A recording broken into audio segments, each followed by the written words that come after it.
மீஷோவில் கேட்லாக் எப்படி அப்லோட் பண்ணுறதுன்னு பார்க்கலாம். ஸோ மீஷோ ஆப்பில் போயிட்டு சப்ளையர் ஹப் வந்து போகணும். ஸோ இதில் வந்துட்டு நம்மளோட எல்லாமே வந்து நம்ம அதாவது என்னென்ன ப்ராடக்ட் வந்து சேல்ஸ் பண்ணுறோமோ இது எல்லாமே வந்து ஷோ ஆகும். ஸோ இதில் ஹோம் பேஜு, ஆர்டர்ஸ், ரிட்டர்ன்ஸ்லாம் இருக்கு இல்லையா? ஸோ இதில் வந்து மெனு வந்து கிளிக் பண்ணிக்கோங்க. இதில் வந்து கேட்லாக் அப்லோட் அப்படின்னு இருக்கு இல்லையா? ஸோ அதை வந்து கிளிக் பண்ணிக்கணும். அது கிளிக் பண்ணதுக்கப்புறமா ஃபர்ஸ்ட் கேட்டகரியாக வந்து 4 ஸ்டெப் இருக்குது. இதில் வந்து ஃபஸ்ட்டு வந்து ஆட் ப்ராடக்ட் இது தான் வந்து நம்ம பண்ணணும். ஸோ இதில் வந்து என்னென்ன பண்ணணும் அப்படின்றத நான் உங்களுக்கு சொல்கிறேன். ஃபஸ்ட்டு வந்துட்டு கேட்லாக் வந்து நம்ம எந்த இதை சூஸ் பண்ண போகிறோம்னா உமன்ஸ் ஃபேஷனில் எத்னிக் வேர், ஓகேங்களா? இதில் வந்து சாரீஸ் தான் நான் பண்ண போகிறேன். ஸோ சாரீஸ்ன்னு கொடுத்துட்றேன். நெக்ஸ்ட்டு வந்து பார்த்திங்கன்னா ப்ராடக்ட் இமேஜ் வந்து நம்ம கொடுக்கணும். ஸோ எப்படி கொடுக்கணும், எப்படி கொடுக்கக்கூடாதுன்றதும் அவங்களே வந்து இன்ஸ்ட்ரக்ஷன் கொடுத்துருப்பாங்க. பிளர்ராக இருக்கக்கூடாது, லோகோஸ் எதுவும் இருக்கக்கூடாது, ப்ரைஸ் டேக் இருக்கக்கூடாது, கிளியராக இருக்கணும் அப்படின்றது தான். நீங்கள் ஒரு ஃபோட்டோ போட்டாலும் கிளியராக போடுங்க. ஸோ கேலரியில் இல்லை கேமரா நீங்கள் எந்த ஆப்ஷன் கிளிக் பண்ணாலும் ஆல்ரெடி ஃபோட்டோ எடுத்திருந்தீங்கன்னா கேலரியிலேருந்து செலக்ட் பண்ணிக்கோங்க. இல்லை அப்படியே எடுக்கிறீங்க அப்படின்னா கேமரா யூஸ் பண்ணி நீங்கள் வந்து ஃபோட்டோஸ் எடுத்துக்கலாம், ஓகேங்களா? ஸோ கேலரி யூஸ் பண்ணி நான் என்ன ஃபோட்டோஸ் அப்படின்றத நான் வந்து எடுத்து வச்சுருக்கேன். இது வந்து ஒரு 10 பத்தி cotton sari, mustard colour, orange border இருக்க மாதிரி, ஓகேங்களா? ஸோ இதுதான் வந்து நான் அப்லோட் பண்ண போகிறேன். ஸோ இதில் வந்து ப்ராடக்டோட நேம் வந்து நம்ம என்ன ப்ராடக்ட்டோ அதோட நேம் வந்து கொடுத்துக்கணும். அது கொடுத்துட்டு ப்ராடக்ட் டிஸ்கிரிப்ஷன் அப்படின்றதுல வந்து உங்களுக்கு வித்து ப்ளவுஸு இல்லை சாரியோட மீட்டர் சொல்லணும், இல்லை சாரீ வந்து வெயிட்லெஸ்ஸாக இருக்குது, லைட் வெயிட்டு அந்த மாதிரி சொல்லணும், இல்லை எப்படி ஒரு பார்ட்டி வேராக அந்த மாதிரி ஏதாவது நீங்கள் ஸ்பெஷலாக டிஸ்கிரைப் பண்ணணும் அப்படின்னு நினச்சிங்கன்னா நீங்கள் இதில் போய்ட்டு பண்ணலாம், ஓகேங்களா? இது எதுக்காகனா கஸ்டமர் வந்து அந்த ப்ராடக்ட்டை ஏதாவது சர்ச் பண்ணும்போது நம்மளோட கீவேர்ட்ஸ் இல்லை நாம் வச்சுருக்கிறது வந்து அவங்க கொடுத்துருக்காங்கன்னும் போது ஈஸியாக விசிபிலிட்டிஸ் காட்டும், அதுக்காக. ஸோ இது வந்து ஒரு காட்டன் சாரீன்றதுனால பார்ட்டி வேர் கொடுக்காமல் நான் வந்து ஒரு காட்டன் சாரீ அப்படின்றது மாதிரியே நான் சிம்பிளாக வந்து கொடுத்துருக்கேன். அப்புறம் நெக்ஸ்ட்டு கொடுத்துங்க. நெக்ஸ்ட்டு கொடுத்ததுக்கப்புறமா பேசிக் டீட்டெயில்ஸ்னு சொல்லிட்டு செகண்ட் ஸ்டெப்பு போகுது. இதில் வந்து வெயிட்டு, ப்ளவுஸ் வந்து நமக்கு என்ன செப்பரேட் ப்ளவுஸா இல்லை ரன்னிங் ப்ளவுஸா அந்த மாதிரி கேட்கும். அதுக்கப்புறம் வந்து கலர் என்ன, ஃபேப்ரிக் என்ன ப்ரைஸ் டீட்டெயில்ஸ் நம்ம கொடுக்க போகிறோம், இது எல்லாமே இதில் தான், இந்த பேஜ் அதாவது பேசிக் டீட்டெயில்ஸில் தான் பண்ண போகிறோம், ஓகேவா? இதில் வந்து பார்டர் இருக்கா அப்படின்றது எல்லாமே வந்து கொடுக்கணும். ஸோ இதில் வந்து சின்னதாக ஒரு சரி பார்டர் வரும், அதனால் கொடுக்குறேன். அண்ட் வித் ப்ளவுஸ் தான், ஆனால் separate blouse. So separate blouse அப்படின்றத நான் கொடுத்துருக்கேன். கலர் வந்து இது ஒரு மஸ்டர்ட் எல்லோ கலர், அதனால் கலர் வந்து நீங்கள் சூஸ் பண்ணிக்கோங்க. உங்களுக்கு எக்ஸாக்டாக என்ன கலர் அப்படின்றது தெரியலனா கூட ஒன்றும் பிரச்சனை இல்லை. நீங்கள் கூகுளில் போட்டிங்கனாவே அது எக்ஸாக்டாக என்ன கலர் அப்படின்றது கூகுள்லேயே ஷோ ஆகும். அந்த ஆப்ஷன் இருந்துச்சு அப்படின்னாலும் நீங்கள் கிளிக் பண்ணுங்கள். இதில் இன்னொரு டிப் சொல்கிறேன். உங்களோட சாரீ இருக்குது இல்லை உங்களோட ப்ராடக்ட் இருக்குது, இது எப்படி இந்த ஒவ்வொரு கேட்டகரிக்கும் எந்த மாதிரி நம்ம கொடுக்கணும் அப்படின்றது தெரியல அப்படின்னாலும் அந்த ப்ராடக்டோட ஃபோட்டோ எடுத்து கூகுள்லேயோ இல்லை நீங்கள் வேறு ஏதாவது மீஷோவில் ஆல்ரெடி போட்டிருக்காங்க அப்படின்னா கூட நீங்கள் வந்து அதுலேயுமே வந்து நீங்கள் சர்ச் பண்ணி பார்க்கலாம், ஓகேங்களா? அவங்க ஆல்ரெடி அந்த டீட்டெயில்ஸ் எல்லாம் போட்டிருந்தாங்க.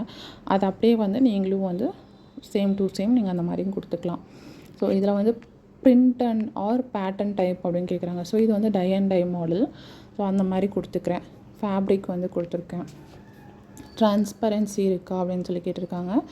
ட்ரான்ஸ்பரன்சி இல்லை, ஸோ அதையும் கொடுத்துருக்கேன். டைப் வந்து நீங்கள் தெரிஞ்சிருந்தால் போடுங்க. இது வந்து ஆஃப் அண்ட் ஆஃப் மாடலு, இல்லை வந்து ஒரு க்ரஷ் டைப் மாடல், இல்லை வந்து சில்க் சாரீ, மைசூர் சில்க் சாரீ, அந்த மாதிரி ஏதாவது ஒரு பேட்டர்ன் தெரிஞ்சால் நீங்கள் டைப் தெரிஞ்சால் போடுங்க. இல்லை அப்படின்னா நோ டைப் அப்படின்ற மாதிரி ஆப்ஷன் நீங்கள் கொடுத்துக்கலாம், ஓகேங்களா? ஸோ ஒரு சில சாரீஸ்க்கு சொல்லுவாங்களா, நாராயண் பெட் சாரீ, சில்க் சாரீ அந்த மாதிரிலாம் சொல்லுவாங்களா, அதுதான். சாரீக்கு வந்து சைஸ் எதுவும் கிடையாது. இதுவே நீங்கள் டாப்ஸு இந்த மாதிரி ஏதாவது கொடுக்குறீங்கன்னா எக்ஸ்எல், எம் அந்த சைஸ் வந்து காட்டும், நீங்கள் அதை கொடுத்துக்கலாம். இதுதான் ரொம்ப ரொம்ப ரொம்ப இம்பார்ட்டன்ட். ப்ரைஸ் வந்து மீஷோ ப்ரைஸ் அப்படின்னு ஒரு ப்ரைஸ் இருக்குது இல்லையா? நான் உங்களுக்கு எக்ஸாம்பிளுக்கு கொடுத்து காட்டுறேன் பாருங்கள். இந்த சாரீக்கு நான் 399 கொடுக்குறேன். ஆட்டோமேட்டிக்காக ராங் அண்ட் ரிட்டர்ன்ஸ் ப்ரைஸில் வந்து 371 வந்துருச்சு, ஓகேவா? அதே மாதிரி வந்து நான் எம்ஆர்பி வந்து ஒரு 500 கொடுக்குறேன்னு வச்சுக்கோங்களேன். ஒரு நிமிஷம், அது நெட்டு வந்து கட் ஆனதுனால அது டெலிவரி ஷிப்பிங் வந்து அப்படி காட்டுது. இப்போ பாருங்கள், அவங்க சஜஷன்லேயே வந்து 299 வைக்க சொல்கிறாங்க. 299 வச்சா எனக்கு ப்ராஃபிட்டே வராது, ஈவன் லாஸ்ட்டில் தான் இருக்கும். ஆனால் அதே ப்ரைஸே வைக்கிறேன். வச்சதுக்கப்புறம் அங்கே பாருங்கள், ஷிப்பிங் பெய்டு பை கஸ்டமர்னு இருக்குது. கஸ்டமர் கிட்டேருந்து தான் ஷிப்பிங் வந்து மீஷோ சைடில் எடுத்துப்பாங்க. அதாவது ஷிப்பிங்கை சேர்த்தி தான் அவங்க வந்து கஸ்டமருக்கு ப்ரைஸ் கொடுப்பாங்க. ஆனால் வந்து மீஷோவில் வந்து ஃப்ரீ ஷிப்பிங் தான் இருக்கும். ஓகேவா? ஸோ இதெல்லாமே okay. Customer price, Meesho price and shipping cost, bank செட்டில்மெண்ட்டுன்னு இருக்கு இல்லையா, அதுதான் நமக்கு வர வேண்டிய அமௌண்ட்டு. ஓகேவா? அந்த இடத்துல உங்களுக்கு ப்ராஃபிட் இருக்கான்றதை பார்த்துக்கோங்க. எனக்கு கொஞ்சம் ஜாஸ்தியாகவே இருந்தது, அதனால் நான் இன்னும் கொஞ்சம் லெஸ் பண்ணியே போட்டுக்கிட்டேன். ஓகேவா?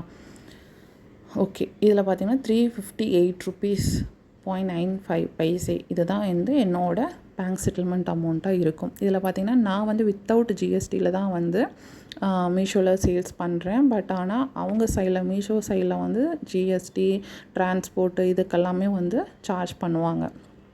இதெல்லாமே கொடுத்து முடிச்சதுக்கப்புறம் இந்த ராங் டிஃபென்ஸில் வந்து ரொம்ப அமௌண்ட்டு கம்மியாக வைக்காமல் ஓரளவுக்கு அமௌண்ட் சேர்த்து வச்சுக்கலாம். அந்த இடத்துல சேஞ்ச் பண்ணலாம். அது வந்து கஸ்டமருக்கு எந்த ஒரு இதுவும் ரிஃப்ளெக்ட் ஆகாது.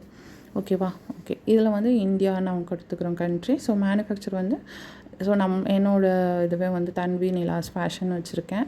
ஸோ அட்ரஸ் வந்து சென்னை, ஆலந்தூர் சென்னைன்னு போட்டுட்டு பின்கோடு இதெல்லாம் வந்து போட்டுட்டு பேக்கர் நேம்னு இருக்கு இல்லையா, ஸோ அதுவும் நானே தான் பண்ணுறேன் அப்படின்றதுனால அந்த சேம் ஆஸ் மேனுஃபேக்சர் டீட்டெயில்ஸ்ன்னு இருக்கு இல்லையா, ஸோ அதை வந்து கிளிக் பண்ணாவே ஃபுல்லாகிடும். ஓகேங்களா? இதெல்லாமே வந்து கொடுத்தா போதும். கீழே வந்து நாட் ரெக்கார்டுன்றதை கொடுக்க முடியாது, கொடுக்கவும் தேவையில்லை. ஓகேவா?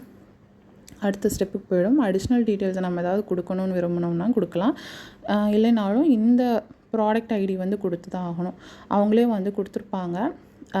என்ன கோட், அதாவது S101 அப்படின்னு போட்டுட்டு ஸ்லாஷ் போட்டு அதுக்கப்புறம் நம்ம என்ன வேணால் கொடுத்துக்கலாம். அதில் வந்து நான் 10 பத்தி சாரின்றதுனால பத்தி 2 அப்படின்னு கொடுத்துருக்கேன். ஆல்ரெடி ஒரு சாரீ அப்லோட் பண்ணதுனால. அப்புறம் ப்ளவுஸோட டீட்டெயில்ஸ் எல்லாமே கொடுக்கணும். ஓகேங்களா? ப்ளவுஸ் என்ன கலர், என்ன ஃபேப்ரிக், அதில் பார்டர் இருக்கா, எப்படி அப்படின்ற டிசைனில் எப்படின்றது. ஸோ இந்த சாரியில் வந்து என்கிட்ட ஒரே ஒன்று தான் இருக்குது. ஸோ அதனால் இன்வென்ட்ரியில் 1ன்னு மட்டும் கொடுத்துக்கிறேன். உங்கள்கிட்ட 4 இருக்குது, இதே சாரீ மஸ்டர்ட் கலர்லேயே 4 இருக்குது அப்படின்னா 4 அப்படின்ற மாதிரி கொடுத்துக்கலாம். எல்லாமே செக் பண்ணி பார்க்கலாம். இன்கேஸ் ஏதாவது தப்பு இருக்குன்னா அங்கேயே வந்து எடிட்டுன்னு இருக்கும் லாஸ்ட்டாக. ஸோ அந்த இடத்துல கிளிக் பண்ணி நம்ம வந்து எடிட் பண்ணிக்கலாம். அவ்வளோதான். சப்மிட் கேட்லாக் கொடுத்துட்டோம் அப்படின்னா கேட்லாக் வந்து அப்லோட் ஆகிடும். அப்லோட் ஆனதுக்கப்புறம் QC ப்ராக்ரஸ், அதாவது QC வந்து குவாலிட்டி செக் பண்ணுவாங்க, நம்ம கொடுத்ததெல்லாம் கரெக்டாக இல்லையான்றது. ஸோ அதை வந்து செக் பண்ணுறதுக்கு ஒரு 2 to 5 minutes வரைக்கும் எடுத்துக்கும். ஸோ மற்றது அதாவது ப்ராடக்ட் இருந்துச்சுன்னா நீங்கள் அப்லோட் பண்ணிவிட்டு வந்து பார்த்தீங்கன்னா அது வந்து QC பாஸ் ஆகிடும். இல்லை இன்கேஸ் ஏதாவது தப்பு அப்படின்னாலும் அதுவுமே உங்களுக்கு வந்து ஷோ ஆகும். உங்களுக்கு காட்டுறேன் பாருங்கள், திரும்ப போயிட்டு. ஸோ இப்போயும் வந்து இன்னும் ஆகலை. சரி ஓகேன்னு சொல்லிட்டு ஒரு 2 minutes வெயிட் பண்ணி பார்த்தீங்க அப்படின்னா வரும். எனக்குமே வந்து பார்த்திங்கன்னா எரர்லாம் இருக்குது. ஸோ காட்டுற பாருங்கள், இது வந்து QC பாஸ் ஆகிடுச்சு அந்த மஸ்டர்ட் கலர். ஸோ எரர்லாம் வந்து இருக்குது, 2 எரர்ஸ் இருக்குது அண்டு டிராஃப்டில் வந்து 4 இருக்குது. ஸோ அது என்னென்னு காட்டப்பாங்க. QC எரர்னு சொல்லி 2 இதை காட்டுது. ஸோ அது வந்து என்னென்னா ப்ராடக்ட்டோட ஐடி வந்து தப்பாக இருந்துச்சுன்னு சொன்னாங்க. நானும் வந்து கரெக்ட் பண்ணேன். பட் அதை வந்து அதிலே தான் இருக்குது. அதை எப்படி டெலிட் பண்ணுறதுன்னு தெரில. அதேமாதிரி டிராஃப்ட்லேயும் வந்துட்டு கொஞ்சம் சாரீஸ் 4 சாரீஸ் இருக்குது. அது வந்து திரும்பவும் நான் வந்து அப்லோட் பண்ணிட்டேன். QC எரர் சாரீஸும் நான் திரும்ப அப்லோட் பண்ணிவிட்டு அது வந்து QC பாஸ் ஆகிடுச்சு. அண்ட் டிராஃப்டில் இருந்ததுமே ஆல்ரெடி திரும்ப அப்லோட் பண்ணி அது QC பாஸ் ஆகிடுச்சு. பட் அது ஆல்ரெடி டிராஃப்டில் இருக்கிறதெல்லாம் எப்படி டெலிட் பண்ணுறதுன்னு தெரில. அவ்வளோதான். தேங்க்யூ.